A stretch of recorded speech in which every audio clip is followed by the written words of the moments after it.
Hello learners, welcome once again to our channel net वाला भैया YouTube platform में आपका स्वागत करते हैं। चलिए, तो हम लोग आज का क्लास कुछ इस प्रकार से स्टार्ट करेंगे कि डिमांड एनालिसिस ने हम लोग ऑलरेडी पढ़ रखा था। ठीक है, डिमांड एनालिसिस को हम लोगों ने ऑलरेडी पढ़ रखा था। बस उसको करना क्या है कि वो फर्स्ट वीडियो जाकर के पहले आपको लगाना है, फिर आपको सेकंड वाले वीडियो पे आना है। ठीक है, तो चलिए एक बार थोड़ा सा रिकॉल कर लेते हैं कि हम लोगों ने उस वीडियो में पढ़ा क्या क्या था। तो हम लोगों ने उस वीडियो में डिमांड के बारे में जाना था, जिसमें हम लोगों ने बात करा था नीड, वांट, डिमांड। ठीक है, फिर मैंने एक छोटा सा टर्म आपको दे रखा था PQT, price, quantity and time. ये सारे चीज क्या होने चाहिए? सेम होने चाहिए। फिर हम लोगों ने डिटरमिनेंट्स का बात कर रखा था, जिसमें टेस्ट एंड प्रेफरेंसेस था, इनकम ऑफ कंज्यूमर था। ये सारे चीजों के बारे में हम लोग बहुत अच्छे से उसमें पढ़ रखा है। अगर आप उस वीडियो को नहीं देखे तो पहले उस वीडियो को लगा लो, फिर आपको इस वीडियो में आना है। चलिए, उसमें हम लोगों ने छोटा छोटा और भी बात करते थे, जैसे कि सब्स्टिट्यूशन इफेक्ट, ठीक है, कॉम्प्लीमेंट्री इफेक्ट। सब्स्टिट्यूट गुड्स को एक और नाम से क्या जाते हैं? तो कंपीटिंग गुड्स के नाम से उसको जाना जाता है। ठीक है, हम लोग उसमें लॉ ऑफ डिमांड के बारे में भी थोड़ा थोड़ा पढ़े थे। Law of demand, law of demand, demand का कोई कानून होता है क्या?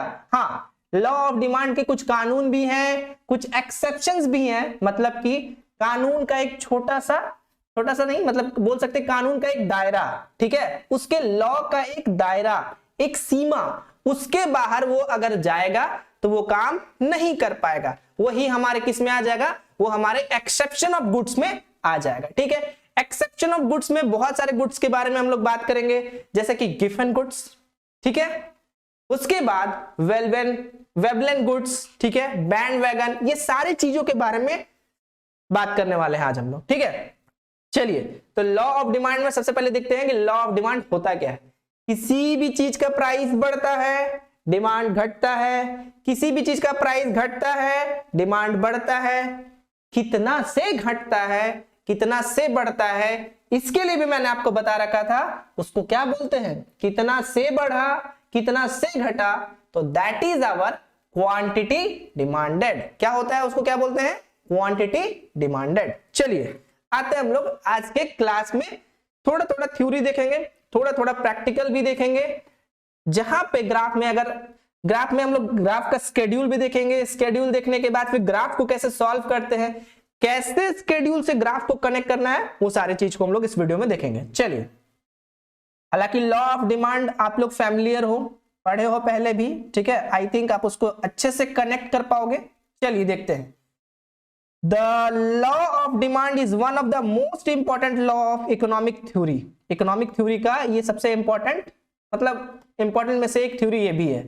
According to law of demand, other things being equal, if the price of the commodity falls, the quantity demanded of it will rise and the price of the commodity rise. देखो, बार बार मैं बोल रहा हूं एक वर्ड PQT। उस दिन भी मैं आपको ये निमोनिक्स दे रखा था। P बोले तो प्राइस, चलो ठीक है, Q बोले तो क्वांटिटी, ठीक है, T बोले तो टाइम, ठीक है। उसके बाद एक वर्ड का यूज किया था सेटरस पेरिबस। सेटरस पेरिबस का मतलब क्या होता है? Other things remain same. तो ये PQT आपको बहुत अच्छे से याद रखना है। ये PQT आपको हर जगह पे काम देगा, ठीक है, बस इस फैक्टर को याद रखना। चलिए आते हैं क्लास पे। तो the quantity demanded, it's quantity demanded will decline. तो अगर किसी भी प्रोडक्ट का प्राइस बढ़ेगा तो उसका क्वांटिटी डिमांडेड क्या होगा? घटेगा। अब मेरे को एक बात बताना, क्या डिमांड और क्वांटिटी डिमांड दोनों सेम चीज है?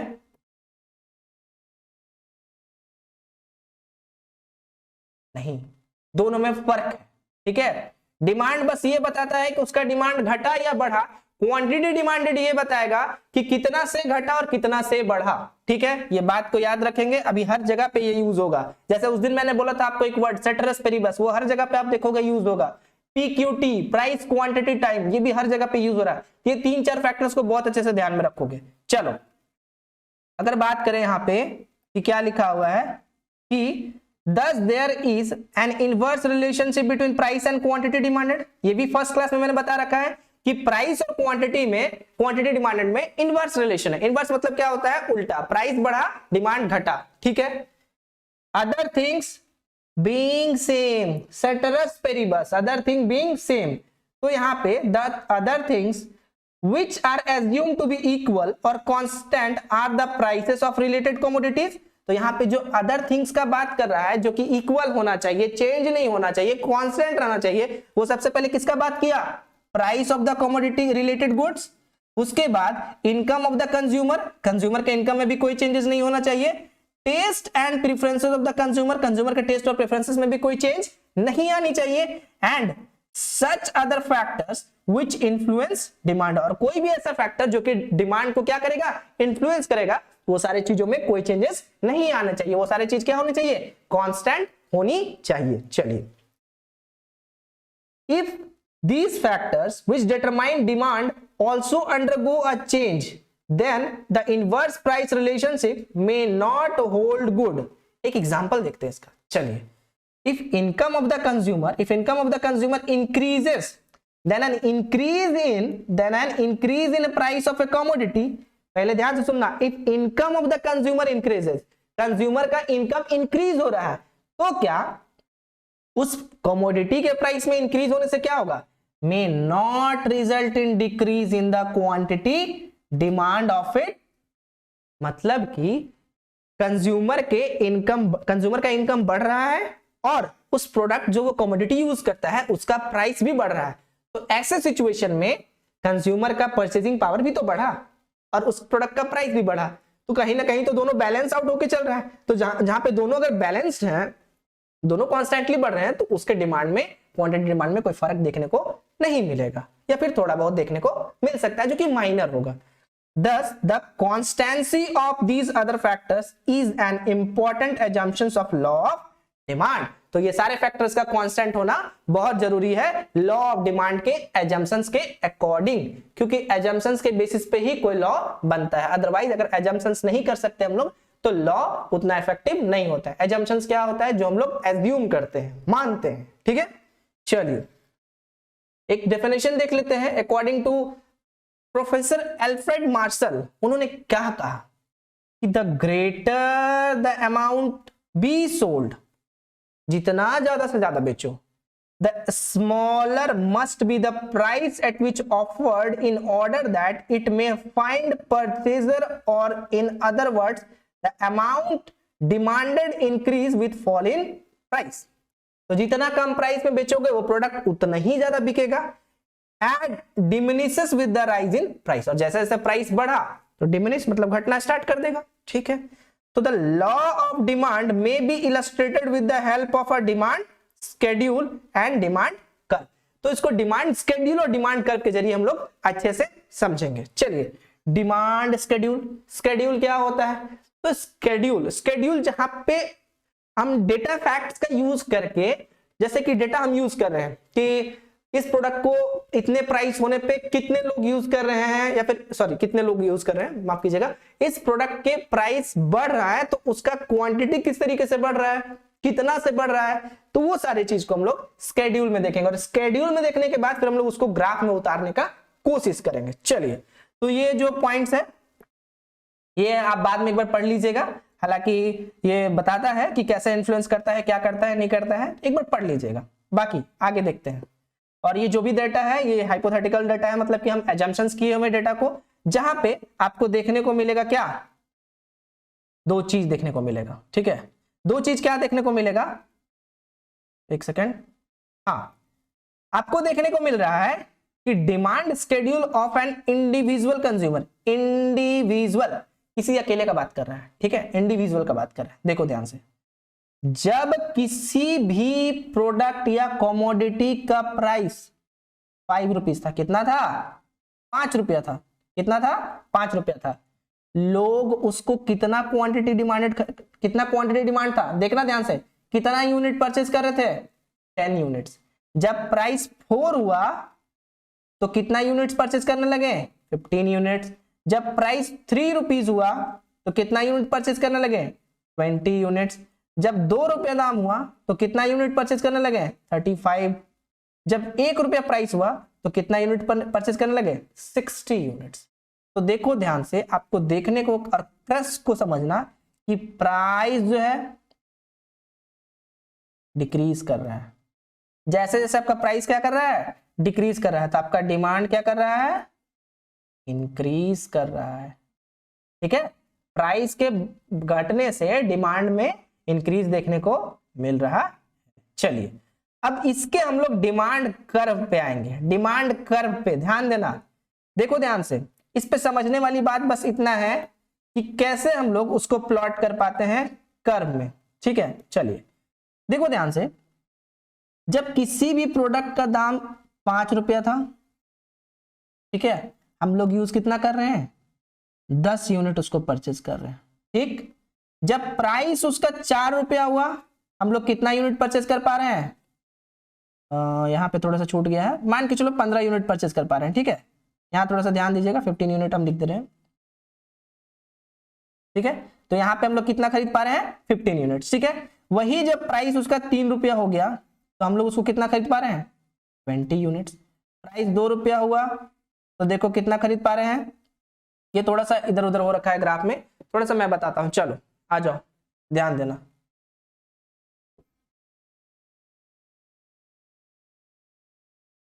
चलो देखो ध्यान से, सपोज दैट ये एक डिमांड कर्व है। ठीक है, ये हो गया आपका प्राइस,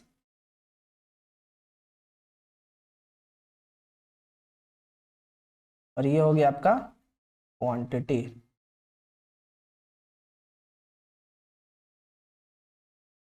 ठीक है, यहां पे हो गया आपका 0। तो जब किसी भी प्रोडक्ट का दाम मान के चलो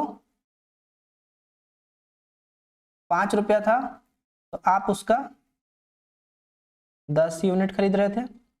उसका दाम हुआ कितना? मान के चलो 4 रुपया दाम हुआ, तो आप उसका 20 यूनिट्स खरीद रहे हो। उसका दाम, एक सेकेंड, उसका दाम अगर 3 रुपया हुआ, 3 रुपया हुआ तो आप उसका 30 यूनिट्स खरीद रहे हो। उसका दाम अगर 2 रुपया हुआ तो आप उसका 40 यूनिट्स खरीद रहे हो। ठीक है, तो आपको देखने को मिलेगा कुछ इस तरीके से ग्राफ। ठीक है, कि जैसे जैसे उसका प्राइस कम हो रहा है वैसे वैसे उसका डिमांड बढ़ते जा रहा है। ठीक है, चलिए थोड़ा सा इस पे डेटा थोड़ा इधर उधर हो गया था, लेकिन बताने का काम वही था। ठीक है, चलिए ये था आपका क्वांटिटी डिमांडेड का डिमांड कर्व का हम लोग शेड्यूल देखे थे। ये थोड़ा सा आप पॉइंट पढ़ लोगे। ठीक है, डिमांड कर्व के शेड्यूल्स को जो हम यहाँ पे एक्सप्लेन किए वही चीज को यहाँ पे लिखा हुआ है। चलिए नीचे थोड़ा सा आते हैं, क्या लिखा है? We now draw a smooth curve through this point, this curve is called demand curve of commodity X. The curve shows the quantity of x that the consumer would like to buy at each price। तो curve x आपको क्या दिखा रहा था? ये curve x क्या दिखा रहा था? आपको क्वांटिटी दिखा रहा था कि प्राइस में चेंज होने से क्वांटिटी का क्या फर्क पड़ता है। उसके इफेक्ट में हम लोग, जैसे कि 5 रुपया दाम था तो हम लोग कितना खरीद रहे थे? 10। 4 रुपया हुआ तो कितना खरीद रहे थे? 20। इस तरीके से हम लोग को यहाँ पे देखने को मिलता है। तो मतलब with there is a fall in a price there is a increase in demand. ठीक है, प्राइस के घटने से डिमांड में कैसे इंक्रीज हो रहा है, और इसका कैसा रिलेशन है? इनवर्स रिलेशन को है, इनवर्स प्राइस डिमांड रिलेशनशिप। ठीक है, उल्टा रिलेशन देखने को मिलता है हम लोग को हमेशा। ठीक है, चलिए ठीक है आगे आते हैं। अब हम लोग किसी इंडिविजुअल का बात कर रहे थे, मतलब किसी एक के डिमांड के पर्सपेक्टिव से बात कर रहे थे। ठीक है, एक के डिमांड के पर्सपेक्टिव से बात की हम लोग। अब आते हैं मार्केट। ठीक है, मार्केट, यहाँ पे हो सकता है 2-3 इंडिविजुअल का मिलाकर के एक डिमांड का बात करेंगे। ठीक है, चलिए ऐसे ही करते हैं। तो market demand schedule, when we add up the various quantities demanded by the number of consumer in the market, we can obtain the market demand schedule। हम लोग क्या ऑब्टेन करते हैं? Market demand schedule. जब एक के बारे में पढ़ रहे थे तो इंडिविजुअल शेड्यूल, और जब हम लोग बहुत सारे लोगों के बारे में पढ़ रहे हैं तो वहां पे मार्केट शेड्यूल का बात करेंगे। ठीक है, चलिए देखो ध्यान से, जैसे कि यहां पे हम लोग 3 बंदा को लिए हैं, एक है P, एक है Q, एक है R। ठीक है, ध्यान देना, प्राइस जब 5 रुपया था तो P कितना परचेज करा था, कितना यूनिट परचेज करा था 10, Q कितना परचेज करा था 8 और R कितना परचेज करा था 12 यूनिट्स। तो अगर ये PQR को, अगर ये PQR को हम एक साथ क्या कर दें, PQR को एक साथ क्या करें, जोड़ दें, तो हमारा टोटल मार्केट डिमांड कितना आएगा 30।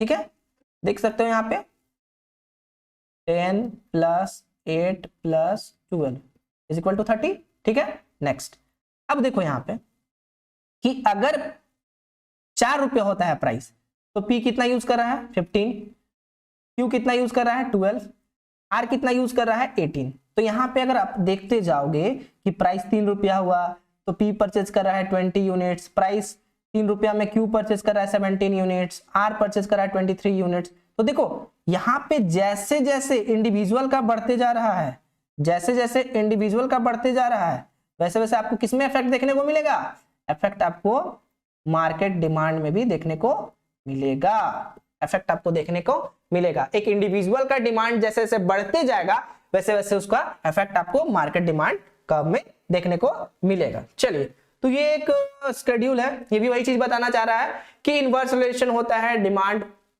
प्राइस घटता है डिमांड बढ़ता है, प्राइस बढ़ता है तो डिमांड घटता है। चलिए सर अब क्या करना है, शेड्यूल देखना है क्या? अरे शेड्यूल तो बहुत इजी है, चलिए आइए देखते हैं। पहला क्या है, 5 रुपया में कितना प्राइस, टोटल मार्केट का। बी श्योर अबाउट इट कि यहाँ पे हम लोग पढ़ रहे थे किसी एक इंडिविजुअल के बारे में, यहाँ पे हम लोग बहुत मतलब 3 लोगों को कंबाइन किए हुए हैं और 3 लोगों को कंबाइन करके हम लोग क्या कर रहे हैं, यहाँ पे सारा चीज हम एक साथ देख पा रहे हैं। तो 3 लोगों का कॉम्बिनेशन वही तो टोटल मार्केट डिमांड है, और वही टोटल मार्केट डिमांड को हम कहां रिप्रेजेंट करेंगे, यही शेड्यूल को हम रिप्रेजेंट कर देंगे, कहां छाप देना है एज इट इज, कहां पे, ग्राफ में। चलिए सर देखते हैं, चलिए देखिए ध्यान से, यहां देखने को यह मिल रहा है कि जब भी प्राइस कितना था 5 रुपया था, प्राइस आपको देखने को कितना मिल रहा है 5 रुपया। प्राइस जब आपका 5 रुपया था तो वैसे सिचुएशन में आप क्या कर रहे हो, 30 यूनिट्स यूज कर रहे हो। ठीक है, ये थोड़ा सा मैं इसको कलर कर देता हूं। ठीक है, जब प्राइस 5 रुपया था तो आप उसका कितना यूज कर पा रहे हो 30 यूनिट्स। प्राइस 4 रुपया हुआ तो कितना यूज कर पा रहे हो 45 यूनिट्स। प्राइस 3 रुपया है कितना यूज कर पा रहे हो 60 यूनिट्स। प्राइस 2 रुपया है कितना यूज कर पा रहे हो, ये थोड़ा सा ग्राफ ना इधर उधर हो गया है, थोड़ा आप इस पे देख लोगे, एक बार हम बता दे रहे हैं। तो यहाँ पे भी जैसा क्या था कि जैसा अभी हम लोग इंडिविजुअल का बात किए थे, ठीक है, तो इंडिविजुअल के जैसा ही ये भी ग्राफ होगा, बस फर्क इतना है कि यहाँ पे इंडिविजुअल में हम लोग क्या कर रहे थे, किसी एक इंडिविजुअल का यहाँ पे जो था उसी को हम ले रहे थे। ठीक है, ये एक इंडिविजुअल का क्वांटिटी, इस प्राइस पे इफेक्ट होने से डिमांड में क्या इफेक्ट होता है। ठीक है, लेकिन यहाँ पे क्या होगा, सारे इंडिविजुअल का जैसे कि P का, Q का और R का जोड़ करके हम क्या करेंगे, प्राइस तो वही रहेगा लेकिन यहाँ पे टोटल मार्केट डिमांड कर्व को हम लोग लेकर के चलेंगे। ठीक है, चलिए आगे ये मार्केट डिमांड कर्व एक बार पढ़ देते हैं। If we plot the market demand curve, जो हम लोग ऊपर वाले में पढ़े थे सेम वैसे होगा। If we plot the market demand curve schedule on a graph we get the market demand curve in figure 2 show the market demand curve of the commodity. X क्या दिखाता है आपको, दिखा रहा है आपको क्वांटिटी, ठीक है, और वाई क्या दिखा रहा है price. With change in price quantity में कितना फर्क देखने को मिल रहा है, वो चीज आपको नीचे यहाँ एक्सप्लेन किया गया। वही चीज बोला है कि प्राइस के घटने से डिमांड में क्या फर्क देखने को मिलेगा और कितना देखने को मिलेगा। चलिए, तो ये सारा चीज तो हम लोगों ने देख लिया, अब आगे देखते हैं। ठीक है, ठीक है सर।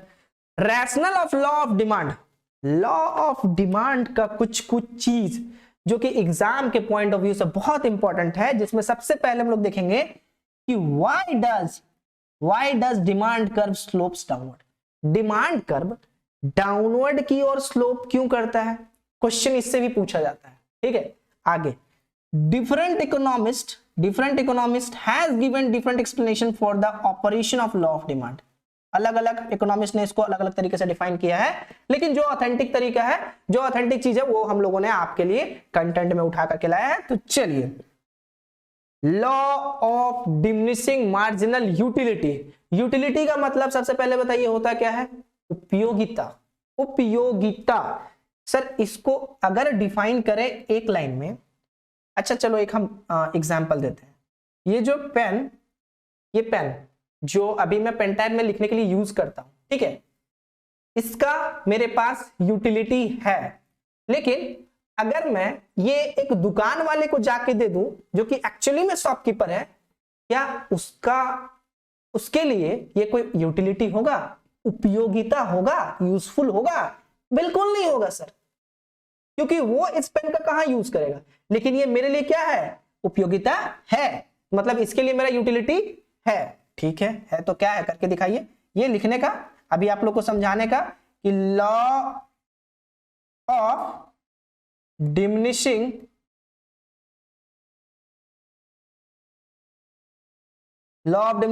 तो यहां पे आप देख सकते हो कि कैसे हम लोग इसका यूज कर रहे हैं। चलिए अब law of diminishing marginal utility, पहले इसको बहुत अच्छे से समझते हैं, ध्यान दीजिएगा, ये सब पॉइंट बहुत इंपॉर्टेंट है, डायरेक्टली क्वेश्चन रहता है। यूटिलिटी मतलब क्या होता है, तो the want satisfying capacity of a commodity is known as utility. मैं लिख देता हूं इन्हीं वर्ड्स को, the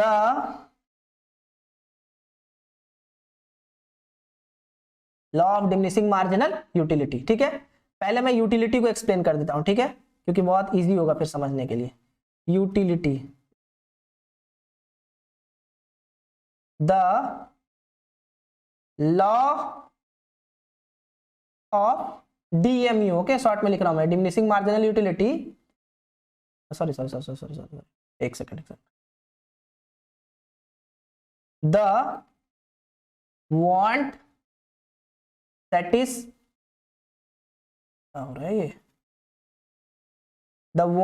satisfying capacity of a commodity is known as utility। किसी चीज से आप कितना सेटिस्फाई हो सकते हैं, ठीक है, और उस सेटिस्फैक्शन का क्या आपको रियली में जरूरत है, तो the want satisfying capacity of a commodity is known as utility. ठीक है, उपयोगिता प्रदान करना। ठीक है, चलिए आते हैं। सर एक बार पढ़ा दीजिएगा क्या? हाँ, फिर भी हम एक बार थोड़ा सा देखते हैं। मार्जिनल यूटिलिटी, लॉ मतलब तो कानून, डिमिनिशिंग मतलब घटना, मार्जिनल मतलब वन एडिशनल। जैसे किसी भी, जैसे कि आप एक एग्जांपल ले लो, फॉर एग्जांपल जैसे आप मान के चलो कॉलेज से आए, सुबह से आप कुछ नहीं खाए हो, बहुत जोरों का भूख लगा है, आप मम्मी को बोले मम्मी मेरे लिए खाना निकालो, मम्मी बोली बेटा ठीक है निकाल देता हूँ, कितना रोटी खाओगे, 4 या 5? अरे मम्मी 10 भी दे दो। ठीक है, चलो मम्मी ने आपको 5 निकाल के दे दिया, जानते हो कि नालायक हो आप, ठीक है, चलो 5 निकाल के दे दिया आपको। तो 5 निकाल के देने के बाद स्टार्टिंग में when you take the first bite, जब आप पहला निवाला खाओगे ना, आपको लगेगा कि मेरे को तो इतना रोटी कम पड़ जाएगा और रोटी लेने का जरूरत पड़ेगा।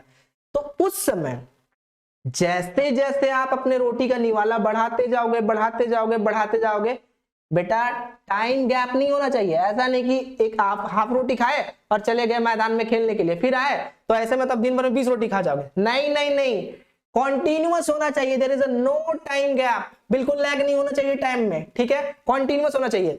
आप एक रोटी खाए, दूसरा रोटी में गए, तीसरी रोटी में गए, तो जैसे जैसे आप रोटी को कंज्यूम करते जाओगे ना, आपका यूटिलिटी वैसे वैसे घटता जाएगा। क्यों सर, क्यों घटेगा? अरे भाई तो पेट फटने के लिए खा लोगे क्या? नहीं। तो law of diminishing marginal utility ये बताता है कि वन एडिशनल प्रोडक्ट को यूज करने के बाद आपका यूटिलिटी या उपयोगिता कैसे घटते जाता है। ठीक है, पॉइंट पढ़ा दीजिए सर। चलिए, यही चीज को पॉइंट में लिखा हुआ है। तो according to Marshall, people will buy more quantity at a lower price because they want to equalize the marginal utility, ठीक है, of the commodity and its price। Price और एनयू को कहीं ना कहीं हम क्या करना चाहते हैं, इक्वल करना चाहते हैं। So a rational consumer will not pay more for the lesser satisfaction। हमको जिस चीज से कम सेटिस्फेक्शन मिलेगा उसके लिए हम ज्यादा पे करेंगे, कभी ना पे करें। ठीक है, लेकिन अगर किसी प्रोडक्ट के लिए, अगर जैसे एक एग्जांपल ले ले, एक शराबी के लिए एक एग्जांपल ले लेते हैं, भाई उसका यूटिलिटी क्या होता है, उस शराब के लिए बहुत ज्यादा होता है, तो वो उसके लिए ज्यादा भी पे कर सकता है। लेकिन अगर हम लोग जैसा इंसान के लिए बात करें तो उसका यूटिलिटी है ही नहीं, तो हमको कम भी पे करना पड़े या नहीं भी पे करना पड़े, हम उस पे नहीं करेंगे क्योंकि वो मेरा यूटिलिटी है ही नहीं। चलिए, he is included to buy additional unit in order to maximize his satisfaction और utility। वो ज्यादा इसलिए पे करेगा ताकि वो अपना सेटिस्फैक्शन या यूटिलिटी को क्या करना चाहता है, मैक्सिमाइज करना चाहता है, बढ़ाना चाहता है। तो the diminishing marginal utility and equalizing it with the price is the cause for the downward sloping of demand। तो जैसे जैसे आप उसको बार बार एडिशनल यूनिट को यूज करोगे, आपका जो यूटिलिटी है वो घटते जाएगा, जिसके कारण यहां पे लिखा हुआ है कि downward sloping of demand curve चला जाता है, वो डाउन की ओर शिफ्ट करने लगता है, डाउनवर्ड स्लोप करने लगता है। ठीक है, चलिए, हालांकि डीएमयू हम लोग अभी जब कंज्यूमर बिहेवियर में जाएंगे तो और भी अच्छे से पढ़ेंगे, बट बेसिक क्रस्ट यही है। Next, substitution effect. और हाँ, कंटेंट को बनाने के लिए बहुत मेहनत लगता है और ऊपर से पढ़ाने के लिए बहुत मेहनत लगाना पड़ता है, बहुत एंथुसियास्टिक के साथ पढ़ाना पड़ता है। तो प्लीज अगर वीडियो अच्छा लगे तो लाइक जरूर कीजिएगा और चैनल को सब्सक्राइब जरूर कीजिएगा। चलिए, substitution effect. Substitution effect sir आप तो पढ़ा चुके हैं, बिल्कुल पढ़ा चुके हैं, तो पढ़ देते हैं एक बार खाली। ठीक है, Hicks and Allen have explained the law in terms of substitution effect। Hicks और एलन ने इसको एक्सप्लेन किया, किसको, substitution effect, law in terms of substitution effect and income effect. Income effect का भी बात किया गया, इनकम में चेंज होने से। तो when the price of a commodity falls, जब किसी भी प्रोडक्ट का प्राइस घटता है तो it becomes relatively cheaper than the other commodity. तो दूसरे कमोडिटी के कंपैरिजन में क्या हो जाता है, कम हो जाता है, बिल्कुल। तो it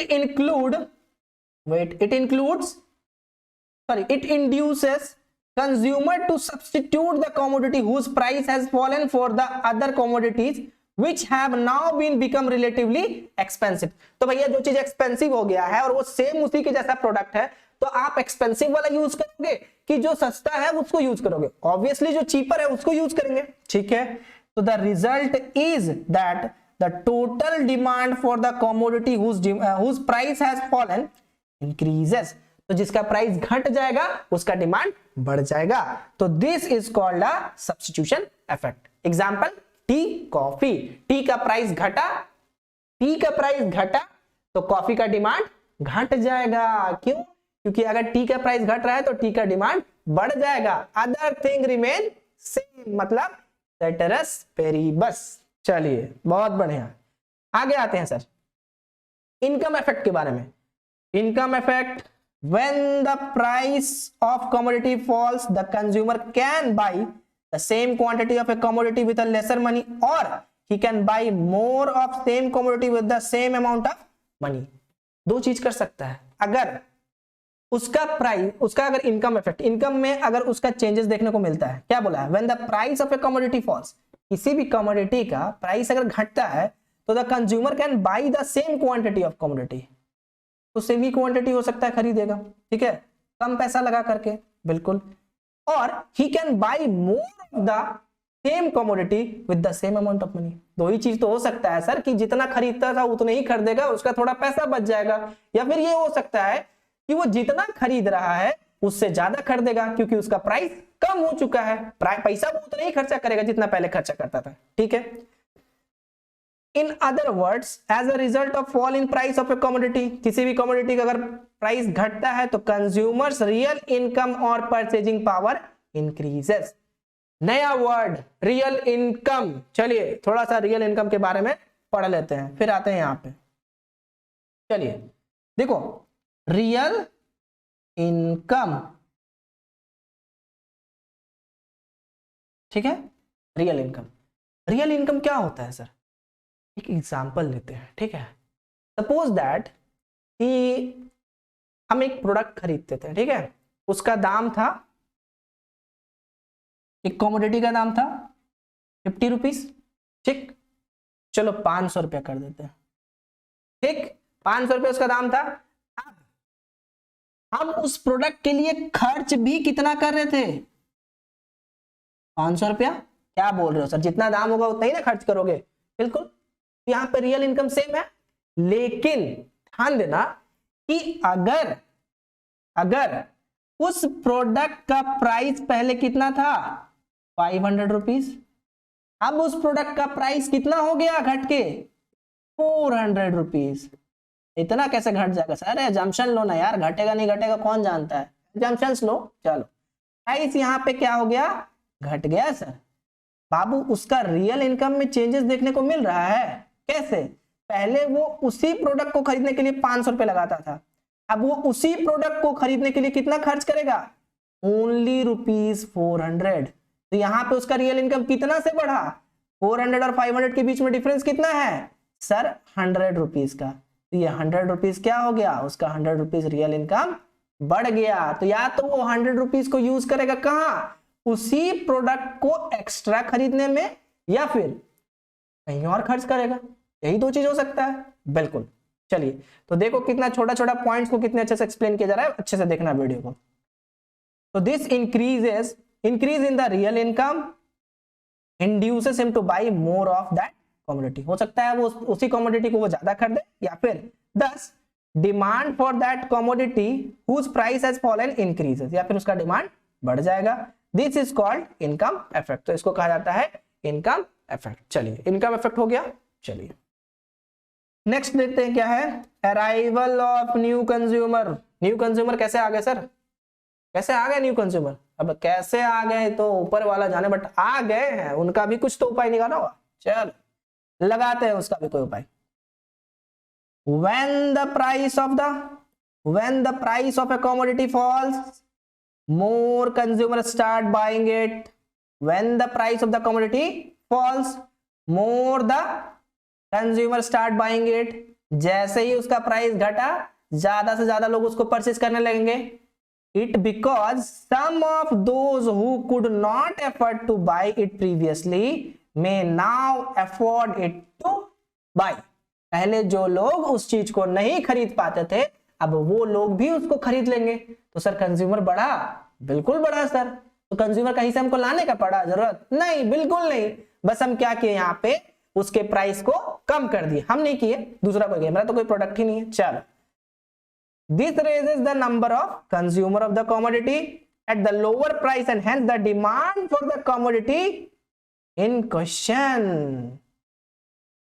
ध्यान से सुनना, this raises the number of consumer of the commodity. commodity में consumers की संख्या commodity को खरीदने के लिए बढ़ गया at a lower price, hence the demand for the commodity in question. लेकिन अभी भी डिमांड क्वेश्चनेबल है। ठीक है, कितना डिमांड है, कितना बढ़ा है, कितना घटा है।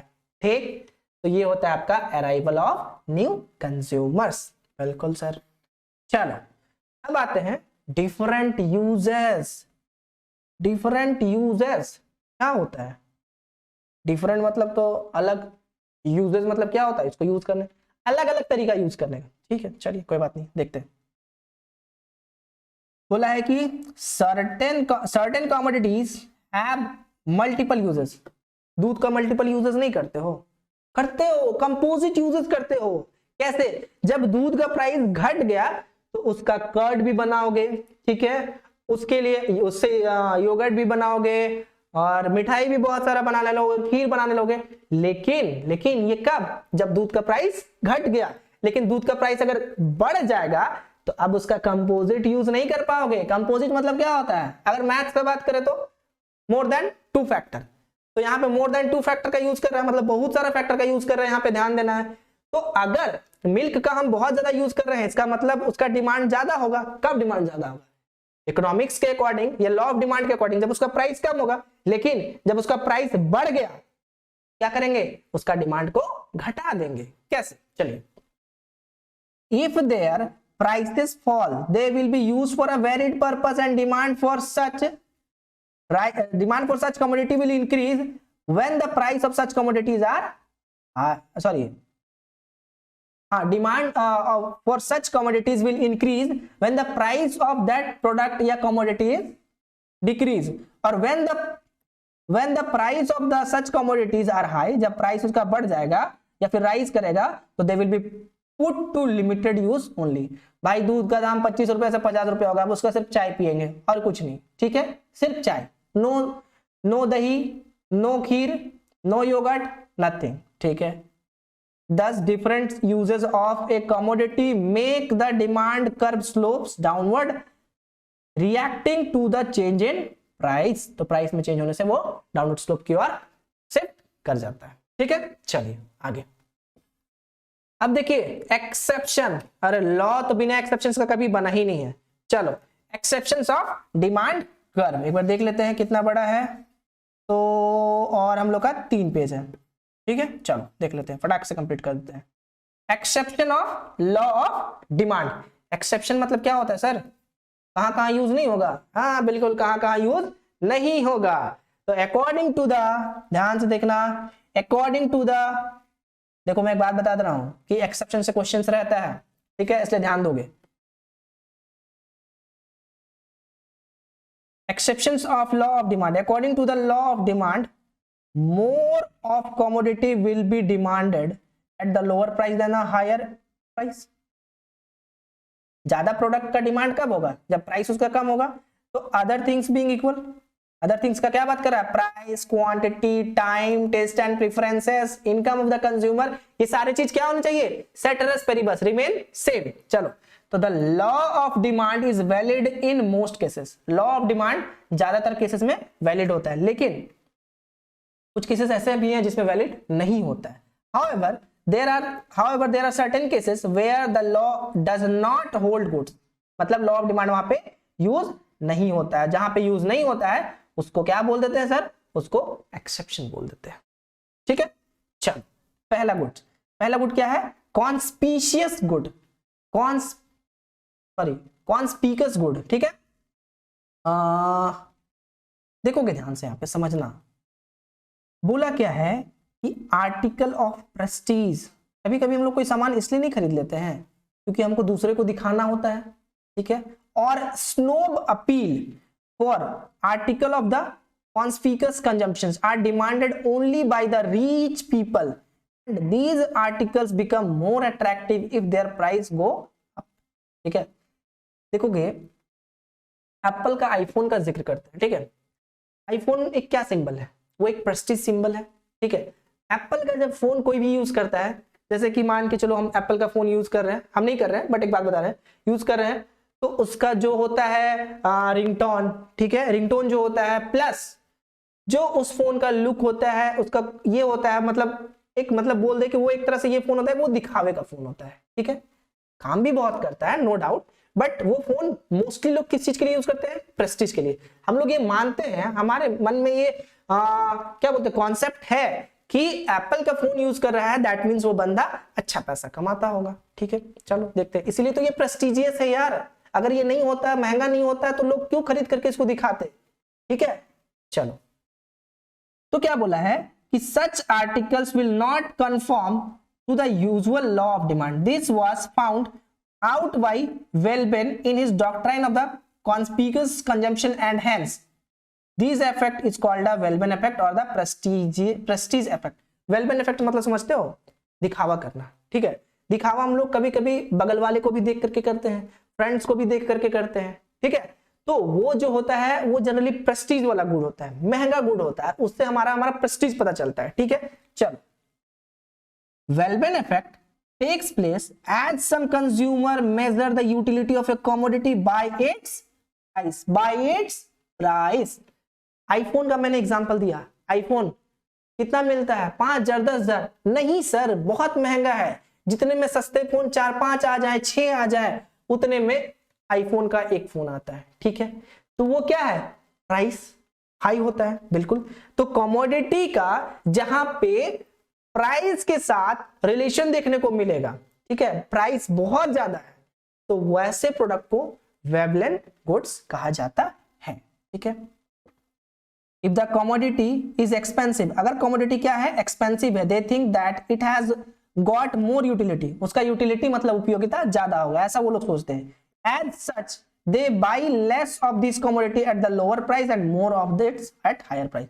तो अगर वही प्रोडक्ट का अगर दाम कम हो जाएगा ना, तो स्टार्टिंग में तो बहुत सारे लोग खरीदेंगे, लेकिन धीरे धीरे जैसे वो प्रोडक्ट कॉमन हो जाएगा, लोग उसका यूज करना कम कर देंगे, क्योंकि वो फिर प्रेस्टिजियस वैल्यू नहीं दिखा पाएगा। ठीक है, चलिए, जैसे कि डायमंड हर कोई यूज करता है क्या? नहीं, बिल्कुल नहीं, क्योंकि डायमंड प्रेस्टीज को दिखाता है। डायमंड का मतलब क्या होता है? अगर कोई डायमंड पहना है तो हम मानते हैं कि उसके पास बहुत पैसा होगा। ठीक है, तो diamonds are often given as example of this case, diamond को इसीलिए इसमें एग्जांपल में लिया गया है कि higher the price of the diamond higher is the prestige value attached to them and hence the higher is the demand for them. तो अगर उसका प्राइस कम हो जाएगा, अगर वो कॉमन हो जाएगा, लोग उसका यूज करना बंद कर देंगे। एग्जांपल जैसे कि झारखंड एक कोयला नगरी है, ठीक है, कोयला नगरी है, वहां पे बहुत ज्यादा मात्रा में कोयला अवेलेबल है, ठीक है। जिस दिन तो क्या हम लोग उसको भी ब्लैक डायमंड कहा जाता है कि नहीं कहा जाता है? बिल्कुल सर कहा जाता है। तो क्या हम लोग उसको गले में पहनने का यूज करते हैं? नहीं। लेकिन अगर वही चीज लिमिटेड होता, बिल्कुल लिमिटेड होता, जैसे कि डायमंड क्या है, लिमिटेड है, तो हम किसी भी चीज का प्रेस्टीज वैल्यू या किसी भी चीज का प्राइस उसके रिसोर्स के कितने होने पे लगाते हैं, ठीक है। तो वो रिसोर्स लिमिटेड है इसलिए उसका प्राइस काफी ज्यादा है, ठीक है। चलिए अब आता है गिफ्ट एंड गुड्स, ये भी एक एक्सेप्शन है। गिफ्ट एंड गुड्स ये भी इंफीरियर का ही एक पार्ट है। इंफीरियर मतलब होता है क्या, हम पिछले वाले क्लास में एग्जांपल दिए थे कि इंफीरियर का मतलब होता है वैसा प्रोडक्ट जो कि हम लोग एकदम बचा खुचा वाला सामान जो यूज करते हैं वो होता है। गिफ्ट एंड गुड्स उससे भी एक कैटेगरी नीचे आता है, ठीक है। अब एक बात ध्यान सुनना, एक चीज को मैं यहां पे थोड़ा सा प्रूफ करता हूं, ठीक है। गिफ्ट एंड गुड के केस में ना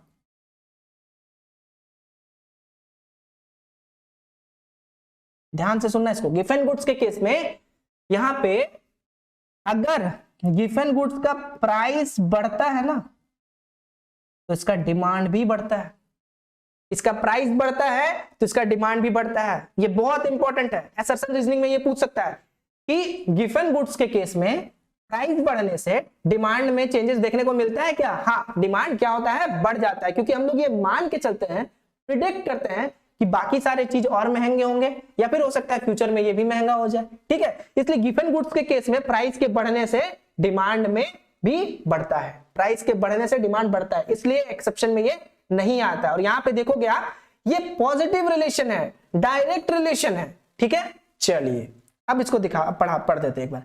तो इसको कौन दिया था, देखो गिफ्ट एंड गुड्स, अरे यार ये वर्क क्यों नहीं करता, gift and goods, sir Robert Giffen as economist was surprised to find out that the price of the bread increased, the British worker purchased more bread and less of it। मतलब कि जैसे जैसे एक war का situation था, ठीक है, war के सिचुएशन में ब्रेड का प्राइस काफी बढ़ गया, तो जब ब्रेड का प्राइस बढ़ गया तो उन लोगों को ये डर सताने लगा कि फ्यूचर में इसका और प्राइस बढ़ेगा, तो इसका डिमांड भी क्या हो गया, लगातार बढ़ने लगा, ठीक है। तो this was something against the law of demand के अगेंस्ट है कि नहीं? बिल्कुल है सर। तो व्हाई डिड दिस हैपन, ये क्यों हुआ? तो the reason given of this is that when the price of the bread went up it caused such a large decline in purchasing power of people that they were forced to cut down their consumption of meat and other more expensive things. मतलब कि वो और जगह पे जो चीज को use कर पा रहे थे, जैसे कि सपोज दैट, समझो जैसे कि ब्रेड, ठीक है, ब्रेड पहले मिल रहा था 50 रुपीज में 1 यूनिट, एक पैकेट समझ लो 1 यूनिट, ठीक है।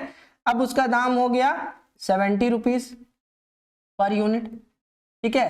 तो पहले आप एक ये चीज खरीद रहे थे, ठीक है, उसके बाद आप उसी के साथ खरीद रहे थे क्या, ध्यान से देखना, मीट, ठीक है। तो मीट का प्राइस 100 रुपीज पहले भी था पर केजी, 1 यूनिट मान लो, ठीक है, और अभी भी वो 100 रुपीज ही है 1 यूनिट के लिए, ठीक है। तो अब आप क्या करोगे ना कि इसमें से कुछ लेस करोगे, ध्यान देना, इसमें से कुछ लेस करोगे और इसमें क्या करोगे, इंक्रीज करोगे। क्यों? क्योंकि गिफ्ट एंड गुड्स के केस में सबसे पहले, या फिर किसी भी गुड्स के केस में अगर आप कोई सिचुएशन में फंस गए हो, सबसे पहले आप क्या चीज के बारे में सोचोगे, सबसे पहले आप सर्वाइवल के बारे में सोचोगे। और सर्वाइवल के लिए आपको मीट का ज्यादा जरूरत नहीं है, एक्चुअली में खाने का जरूरत है, तो खाने के लिए ब्रेड भी एक खाना है। चलो ठीक है, तो ये हो गया आपका गिफ्ट एंड गुड्स, ठीक है।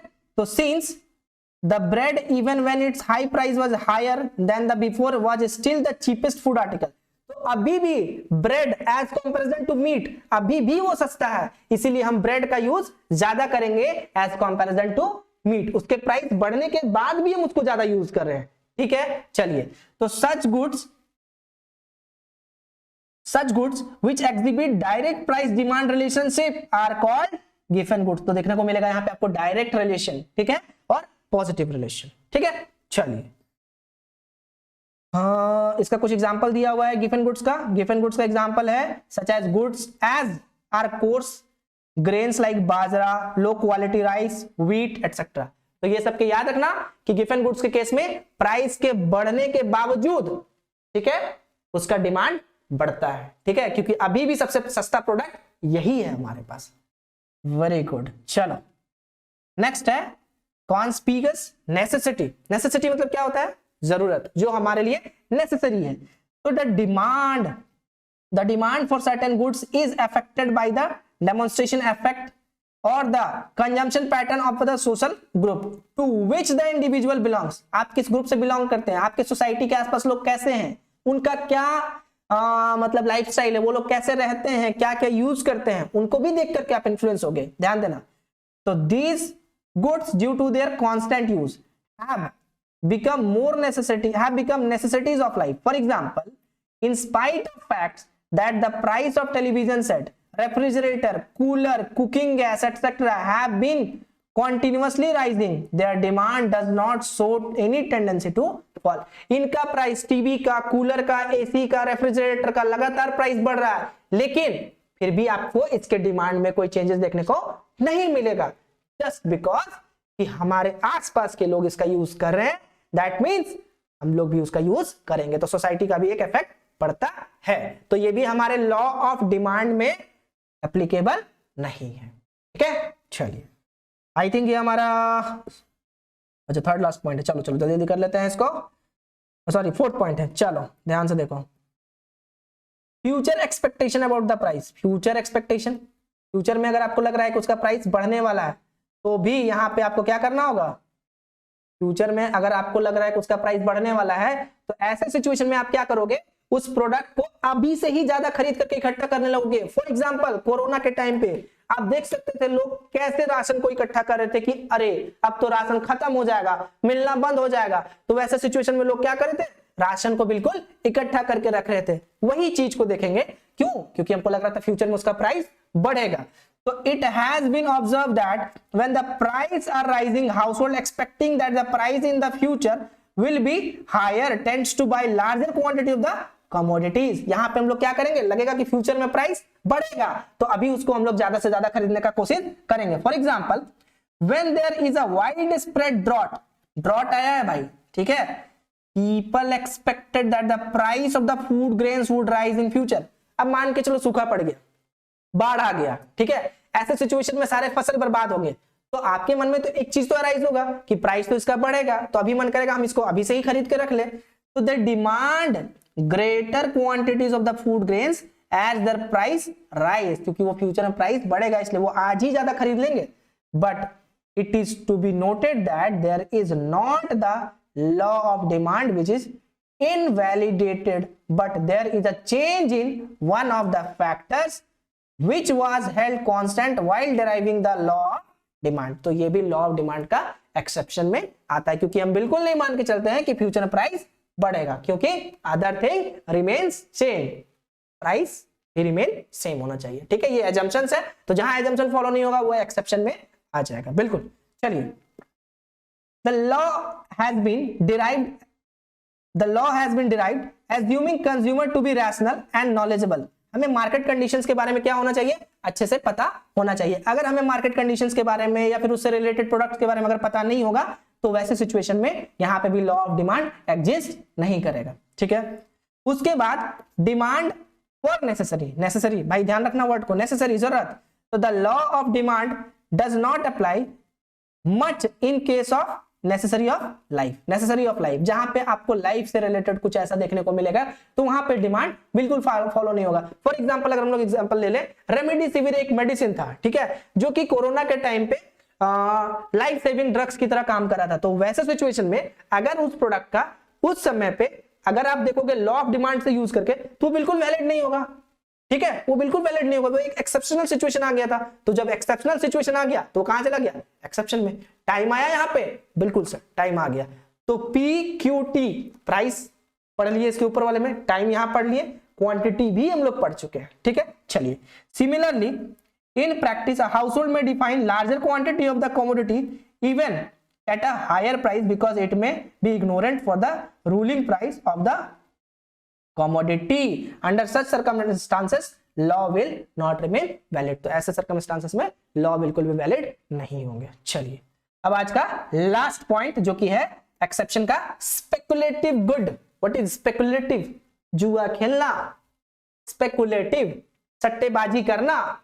स्पेकुलेटिव का मेन मीनिंग होता है सट्टेबाजी करना, ठीक है, तो ये जुआ ही है एक तरह से। चलो ध्यान से देखो, तो जुआ में आज हारे कल जीत जाओगे क्या, आज जीते कल हार जाओगे क्या, कुछ भी हो सकता है भाई, इसमें तो प्रोबेबिलिटी भी नहीं लगा सकते हैं, ठीक है। तो ये भी कहां पे आ गया, एक्सेप्शन में आ गया, ठीक है। चलिए इन स्पेकुलेटिव, ध्यान से देखना, in speculative market particularly in the market for stock and shares, stock और शेयर्स में ज्यादा देखने को मिलता है स्पेकुलेटिव मार्केट, ठीक है। चलो more will be the demand when the prices are rising and less will be the demanded when the prices decline. ज्यादा प्राइस देखो ध्यान से, more will be the demand when the prices are rising, जब ज्यादा price देखने को मिलेगा तो डिमांड भी ज्यादा देखने को मिलेगा, लेकिन जब प्राइस घटेगा तो डिमांड भी घट जाएगा। लोग क्या करेंगे, बेचने लगेंगे, जल्दी जल्दी बेच करके निकलना चाहेंगे, ठीक है। चलो the law of demand also fail if there is any significant change in other factor. तो यहाँ पे वो लॉ ऑफ डिमांड काम किया क्या, इसके घटने पे डिमांड बढ़ा क्या, नहीं, उल्टा देखने को मिल रहा है। तो यहाँ पे भी इस सिचुएशन में भी क्या होगा, आपको एक्सेप्शन देखने को मिलेगा, ठीक है। चलिए क्या बोला है, इफ देयर इज एक second, if there is a change in income of household or the price of the related commodities or in the taste and fashions, the inverse demand price relation will may not hold good. तो अभी भी ये same नहीं रहेगा। चलिए ये था हमारा आज का क्रस्क। चलिए thank you very much for watching this session. I hope कि सेशन अच्छा लगा होगा। चलिए मिलते हैं हम लोग डिमांड के नेक्स्ट लेक्चर के साथ, तब तक के लिए थैंक यू, गुड नाइट, जय हिंद।